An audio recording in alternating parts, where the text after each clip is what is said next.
Good morning interwebs, this is TechTalk.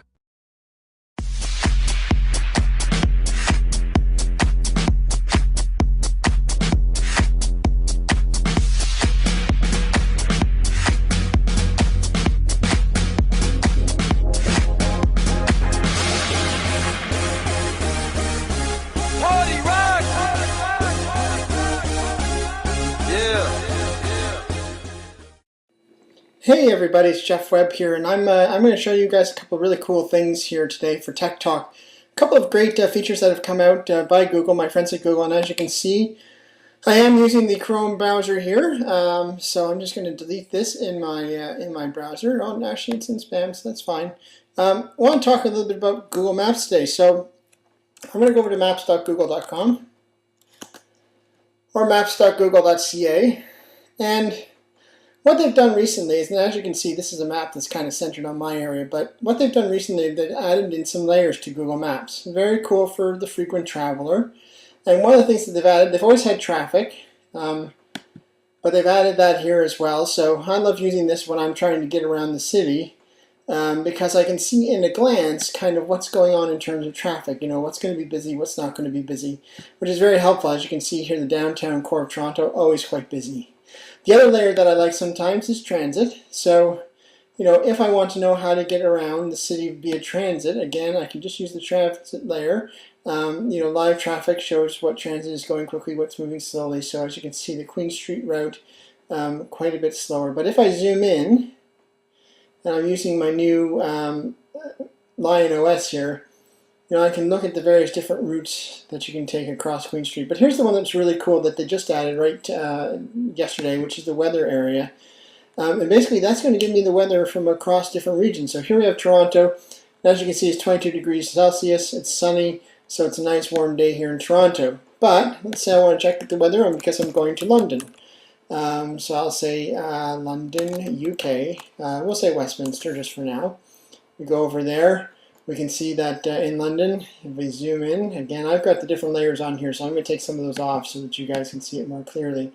As you can see, the surrounding weather, you know, it's 21 degrees Celsius, partially sunny in London right now, and outside of London, very cloudy. If I want to find out where, you know, where some of my friends are doing, let's say that I'm going to go to Reading, then or check out Windsor. I'm going to go check out Windsor. It's nice and sunny there today as well. So, very cool. And again, if you are trying to get around in a city, you know, this makes Google Maps kind of your one-stop shop for all your information. So if you want to see what it's like driving in London, you know, clearly it's not great because it's London. But let's say we don't care about traffic, we just want to know transit. You know, I can now see how my different tube lines are connected. They even actually have them coded correctly. So this is the green line and the yellow line, which is the circle line. This is the blue line or the Piccadilly line, so you know you can see basically how to get around via transit, all from your Google Maps browser. You don't have to go to a variety of different places, which I really like, again, because if you're a traveler, this is really helpful. And it works for most cities. So if I go to San Francisco, again, I can use the same sort of layers in and around San Francisco to see how to get around the city. Again, very, very, very helpful for the seasoned and not seasoned traveler. And again, if I just decide to get clicked in here a little bit closer, now I can see the various transit routes. So there's the Civic BART Center. Market Street has a lot of things that go up and down it.